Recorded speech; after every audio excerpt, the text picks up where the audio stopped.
Assalamualaikum warahmatullahi wabarakatuh. Salam sejahtera untuk kita semua. Perkenalkan, nama saya Muhammad Ikhwan Kadir, merupakan salah satu dosen tetap yayasan yang ditugaskan dan ditempatkan pada Prodi Kehutanan Fakultas Pertanian Universitas Islam Makassar. Izinkan saya dalam video ini menyampaikan dan dalam rangka penyusunan dokumen pernyataan diri dalam penyusunan dan pengajuan sertifikasi dosen. Pada tahap awal video ini, izinkan saya untuk menyampaikan beberapa informasi menyangkut tentang materi pembelajaran yang akan tersampaikan pada mahasiswa. Materi perkuliahan yang akan saya sampaikan adalah berupa mata kuliah pemberdayaan masyarakat hutan yang memiliki 3 SKS yang sasarannya adalah mahasiswa semester 6 yang merupakan mata kuliah pilihan. Adapun deskripsi mata kuliah ini merupakan pembahasan secara komprehensif prinsip dan pendekatan dan praktek pemberdayaan masyarakat yang hidup di dalam maupun di sekitar kawasan hutan. Fokus utama pada bagian ini adalah di mana masyarakat lokal dapat terberdayakan, berperan aktif dalam pengolahan sumber daya hutan secara partisipatif, berkelanjutan, dan berkeadilan. Jadi pada poin utamanya adalah mahasiswa akan diajak memahami karakteristik sosial, ekonomi, dan budaya masyarakat hutan. Adapun capaian CPL yang merupakan 3 CPL pada mata kuliah ini. Yang pertama adalah menguasai konsep dan teori dasar dalam pengolahan lingkungan, memiliki kemampuan berpikir kreatif, inovatif, dan leadership, memiliki integritas dalam pengolahan hutan secara berwawasan lingkungan. CPL 2 adalah mampu mengembangkan instrumen pengembangan hutan, memecahkan masalah, dan menginvestigasi serta mengembangkan inovasi yang mutakhir. CPL 3 memiliki dan menguasai ilmu dan keterampilan komunikasi di bidang kehutanan dan keahlian dalam menyadarkan dan menggugah masyarakat dalam menjaga dan memelihara manfaat serta fungsi serta kelestarian hutan. Adapun capaian pembelajaran mata kuliah atau CPMK dalam mata kuliah ini ada 4. Yang pertama adalah CPMK 1 mampu memahami prinsip-prinsip pemberdayaan masyarakat hutan. CPMK 2 mampu menjelaskan konsep-konsep pemberdayaan masyarakat hutan. CPMK 3 mampu merumuskan, merancang, dan melaksanakan program-program pemberdayaan masyarakat hutan. CPMK 4 mampu menganalisa isu-isu dan permasalahan pemberdayaan masyarakat hutan. Adapun metode pembelajaran yang akan digunakan serta mata kuliah atau materi pembelajaran perkuliahan ini adalah materi pembelajaran yang pertama pendahuluan dan konsep dasar pemberdayaan masyarakat, yang kedua sejarah dan perkembangan paradigma pemberdayaan, materi yang ketiga karakteristik sosial, ekonomi, dan budaya masyarakat, materi selanjutnya adalah teori-teori pemberdayaan dan partisipasi, materi selanjutnya adalah kebijakan perhutanan sosial di Indonesia, materi selanjutnya adalah isu gender, inklusi sosial, dan partisipasi kelompok rentan. Materi selanjutnya adalah perencanaan program pemberdayaan masyarakat hutan. Materi selanjutnya menyangkut tentang pemberdayaan berbasis konservasi dan keberlanjutan. Materi selanjutnya menyangkut tentang studi kasus praktek terbaik dan simulasi. Adapun metode yang digunakan dalam perkuliahan ini, yang pertama adalah ceramah interaktif, yang kedua diskusi kelompok, yang ketiga studi kasus, yang keempat mini riset lapangan atau observasi partisipatif, dan selanjutnya presentase dan refleksi, dan selanjutnya studi pustaka dan kajian kebijakan, dan tugas individu dan kelompok, serta review video dokumenter dan praktek terbaik. Nah, pada kesempatan hari ini dalam video pembelajaran yang akan saya sampaikan merupakan mata kuliah pemberdayaan masyarakat pada minggu ke-15 untuk semester 6. Silakan menyaksikan. Terima kasih. Bismillahirrahmanirrahim. Assalamualaikum warahmatullahi wabarakatuh. Waalaikumsalam warahmatullahi wabarakatuh. Salam sejahtera untuk kita semua. Semoga pada kesempatan hari ini, pagi hari ini, adik-adik mahasiswa diberikan kerahmatan dan keberkahan untuk aktivitasnya sehari-hari. Untuk perkuliahan lanjutan, untuk mata kuliah pemberdayaan masyarakat hutan, untuk pertemuan kita yang ke-15 itu kita akan mempelajari menyangkut tentang bagaimana sih mahasiswa mampu menjelaskan dan menganalisis konsep pemberdayaan berbasis hutan lestari pada kesempatan hari ini. Nah, ini adalah mata kuliah pilihan, sehingga mahasiswa harapannya ini sudah lebih spesifik lagi mengetahui bagaimana sih model-model pemberdayaan masyarakat di sekitar kawasan hutan dan studi-studi kasusnya seperti apa, seperti itu. Nah, oke, kita lanjut ini. Nah, untuk kesempatan hari ini, perkuliahan hari ini, saya menjelaskan menyangkut tentang program Kuasa Bangsa. Nah, jadi studi kasus menyangkut tentang pemberdayaan masyarakat hutan lestari itu, ini salah satunya adalah program Kuasa Bangsa, di mana program ini merupakan program kolaborasi antara Universitas Islam Makassar sebagai tim pelaksana dan Universitas Hasanuddin sebagai pendamping. Jadi universitas pendamping. Jadi ini bisa menjadi studi kasus contoh bagaimana skema pemberdayaan masyarakat di sekitar kawasan hutan. Ini adalah implementasi teknologi tepat guna dalam rangka kemandirian ekonomi di daerah rawan bencana, Desa Gantaran, Kabupaten Sinjai. Jadi pelaksanaan tahun 2024. Nah, ini dosen pelaksana kegiatan pemberdayaannya.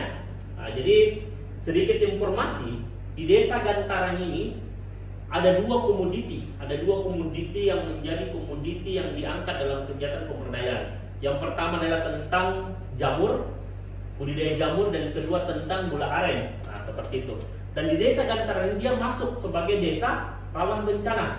Nah, kalau teman-teman mahasiswa ada waktu kesempatan ke lokasi, bisa melihat bagaimana sih Desa Gantaran ini. Dia berada, rumah-rumah masyarakat itu berada di pinggir tebing.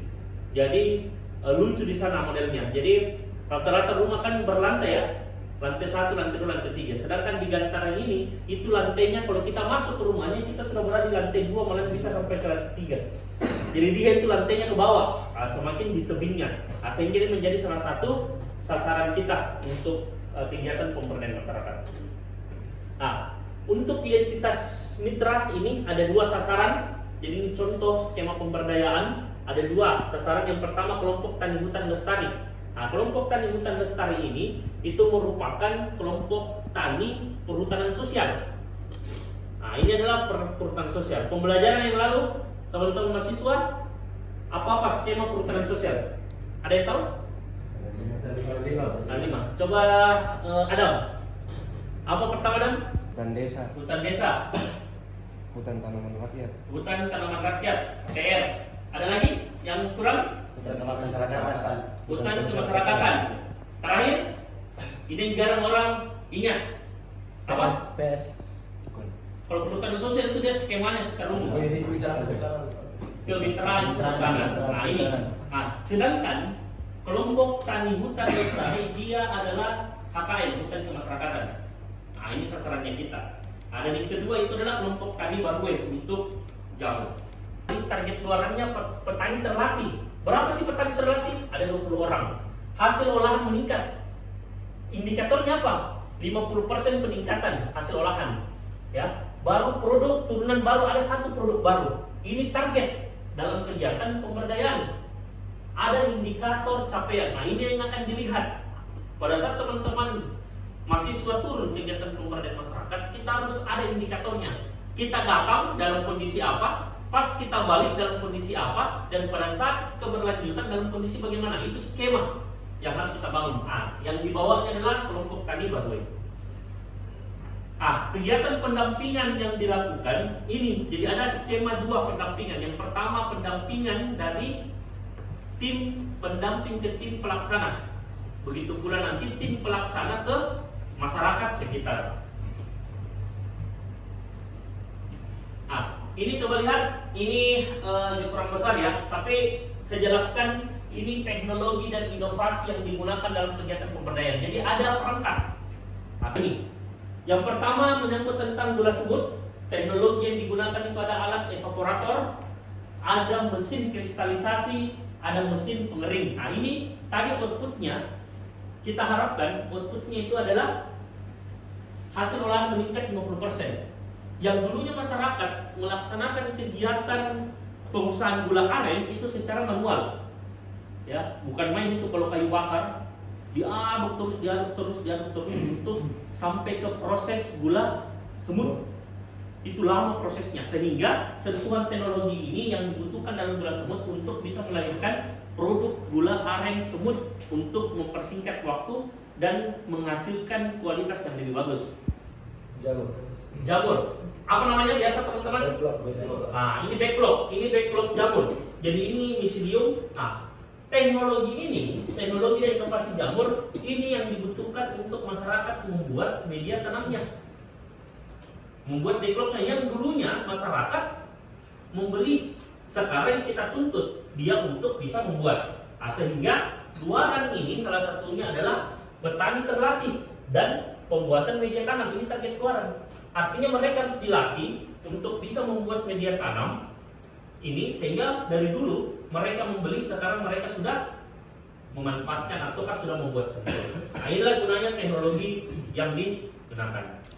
Nah, ini hasil dan luaran. Nah, sama halnya teman-teman nanti di kegiatan pemberdayaan masyarakat itu perlu ada tadi seperti indikator dan luaran. Luaran apa sih yang teman-teman butuhkan?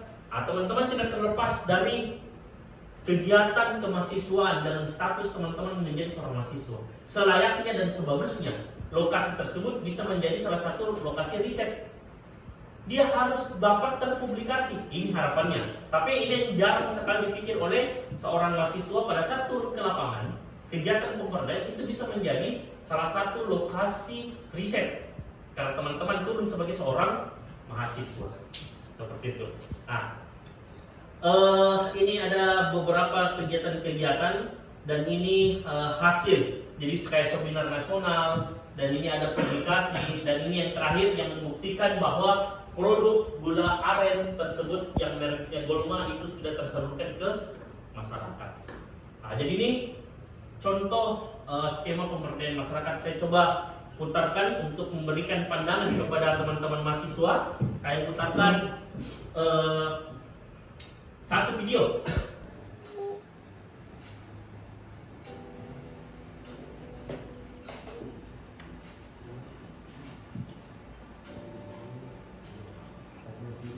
Nah, ini desa Gantara ini.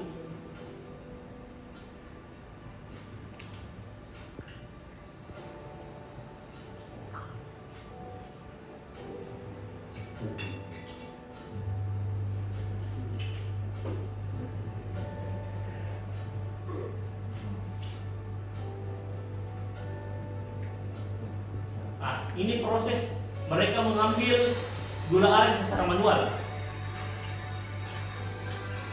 Nah, ini kegiatan yang dilakukan, kegiatan sosialisasi.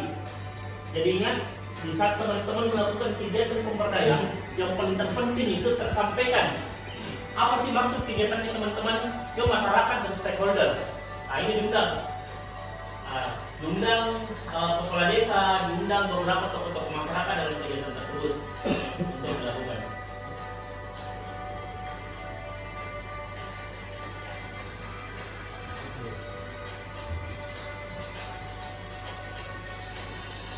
Nah, jadi di sosialisasi ini juga kita melakukan kegiatan menyampaikan maksud dan tujuan kegiatan pemberdayaannya ke masyarakat. Nah, inilah ada interaksi yang dilakukan. Nah, ini yang paling sulit. Nah, sama teman-teman nonton ya, ini yang paling sulit. Paling sulit itu bagaimana bisa membangun komunikasi interaksi dengan masyarakat. Nah, ini adalah kepala desa memberikan informasi menyangkut tentang kegiatan. Nah, saya percepat ya untuk. Nah, ini kegiatan SGD, jadi Focus Group Discussion, itu salah satu perangkat metode pelaksanaan pemberdayaan masyarakat. Nah, ini dilakukan SGD. Nah, jadi ini SGD tentang jamur di sini. Jadi masyarakat dipanggil untuk bisa bertukar pikiran, mendapatkan informasi data awal. Jangan sampai sasarannya kita salah, seperti itu. Nah, ini. Nah, setelah itu ini proses pelatihan. Nah, setelah kita mendapatkan data dan informasi itu, kita melaksanakan kegiatan pelatihan untuk menindaklanjuti informasi dan data yang didapatkan tadinya. Nah, ini kita lakukan. Nah, ini teknologi tadi yang teman-teman lihat. Ini terlalu lengkap ini. Apa ini? Oven. Ini oven, proses ovenisasi yang dilakukan. Ini. Nah, ini proses di jamur. Nah, kita lakukan proses jamur bagaimana mereka bisa membuat sendiri media tanam jamurnya. Seperti itu. Nah, ini termasuk jamur juga yang dilatih mereka untuk bagaimana membibit, melakukan proses inokulasi. Nah, ini gula aren yang kita laksanakan setelah kita laksanakan FGD, isosilisasi, FGD, pelatihan, dan kita lakukan adalah workshop. Dan yang terakhir, ini ada, ini produknya. Nah, ini produk gulanya tadi, dan ini jamur yang mereka bikin sendiri. Dan sudah, alhamdulillah, luar biasa ya, sudah 50% miselium yang seperti ini tadi ya. Nah, artinya mereka sudah mampu jadi, dan tidak bisa menjadi, mereka bisa untuk membuatnya. Nah, terakhir kita lakukan kegiatan penanaman. Nah, jadi kegiatan penanaman ini yang kita lakukan.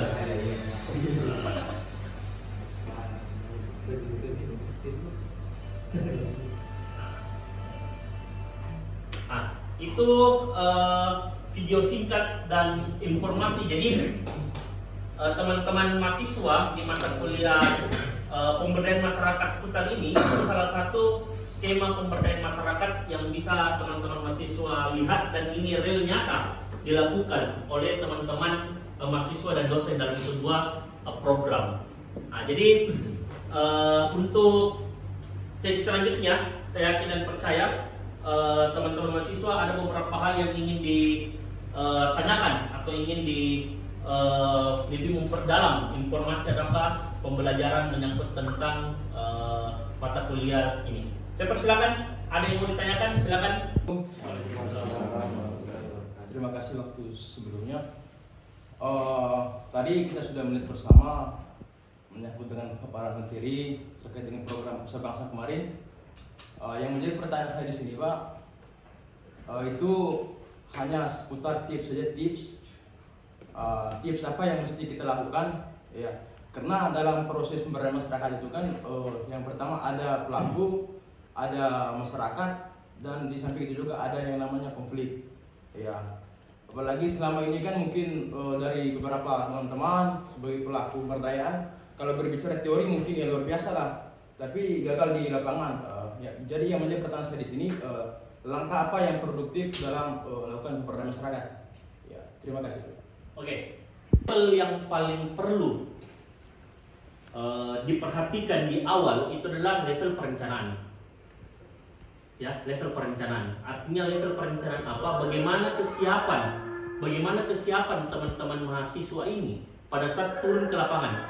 Jadi potensi apa yang dimiliki, kemampuan apa yang dimiliki, dan yang paling terpenting juga lokasi. Nah, jadi proses menggambarkan, kalau teman-teman ditanya, tahu telur ayam?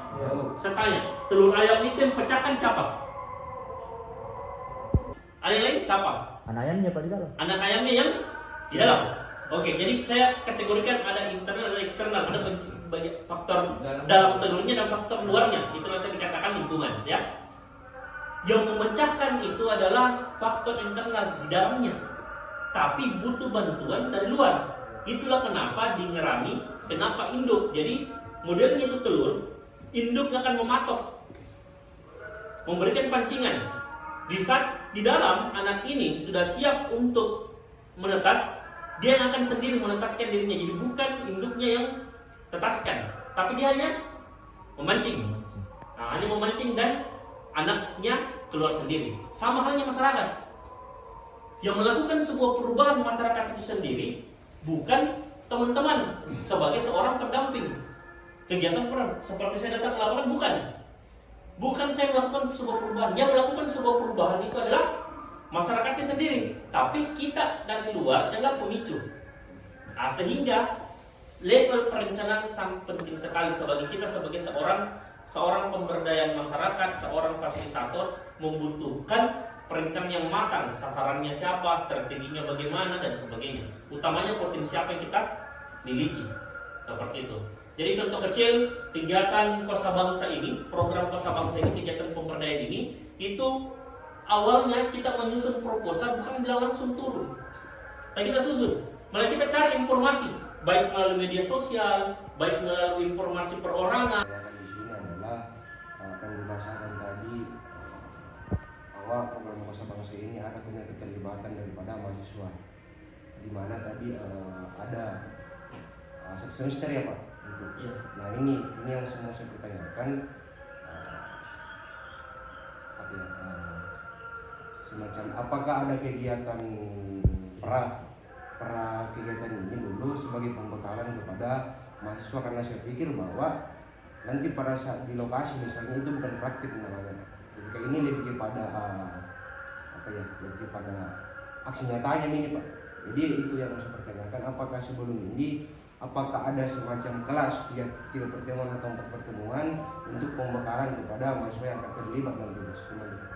Ya, makanya sasarannya itu adalah mahasiswa bukan semester awal. Mahasiswa yang sudah melalui beberapa semester dan sudah memenuhi indikator mata kuliah yang sudah diambil. Seperti itu. Jadi teman-teman yang pertama pembekalan dari mata kuliah sebelumnya itu yang digunakan untuk menjadi bahan potensi untuk teman-teman melakukan kegiatan-kegiatan pemberdayaan masyarakat. Itu yang pertama. Dan yang kedua, ada ruang memang diskusi karena ini adalah konversi mata kuliah. Sehingga teman-teman mahasiswa nantinya ini dalam kegiatan pemberdayaan masyarakat itu nanti akan dibarengi dengan perkuliahannya. Jadi ada pembelajaran dilakukan. Kalau pembekalan yang dimaksud itu yang saya katakan tadi itu mata kuliah sebelumnya. Dan inilah yang dikatakan bahwa hubungan antara mata kuliah di semester awal ini dan semester pertengahan dan semester akhir sangat dibutuhkan. Jadi ada roadmap yang dibangun oleh dosen bagaimana sih pembelajaran awal, pertengahan dan lanjutan. Nah, kayak mata kuliah pemberdayaan masyarakat ini adalah mata kuliah lanjutan yang dimana sudah ada pembekalan mata kuliah sebelumnya. Contoh seperti mata kuliah menyangkut tentang HBK, hasil bukan kayu. Nah, di pemberdayaan masyarakat turun teman-teman itu sudah mengetahui jenis-jenis HBK seperti apa.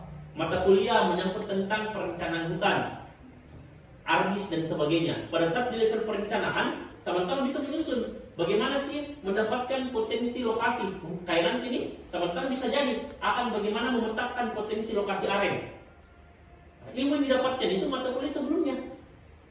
Nah, seperti itu contohnya. Jadi kalau pembekalan itu kita ambilnya dari mata kuliah sebelumnya dan mata kuliah yang akan dilakukan itu dalam kegiatan pemberdayaannya. Seperti itu. Oke? Masih ada kesimpulan perkuliahan kita pada hari ini bahwa kegiatan pemberdayaan masyarakat itu butuh perencanaan yang matang di awal. Dalam bentuk apa perencanaan itu? Dalam bentuk terencana dan terdokumentasi.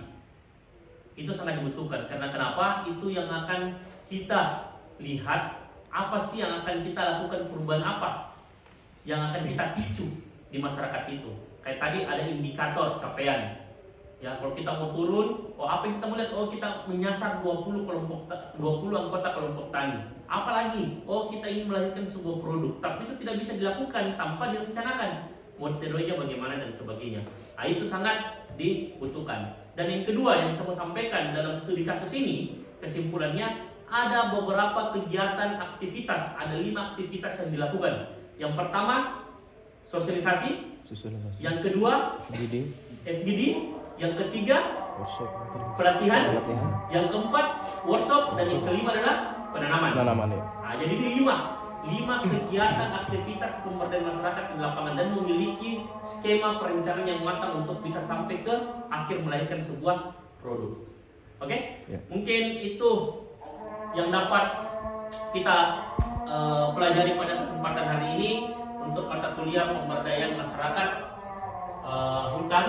Semoga di pertemuan selanjutnya kita akan memperdalam lagi beberapa poin-poin tentang kegiatan-kegiatan pemberdayaan di lapangan.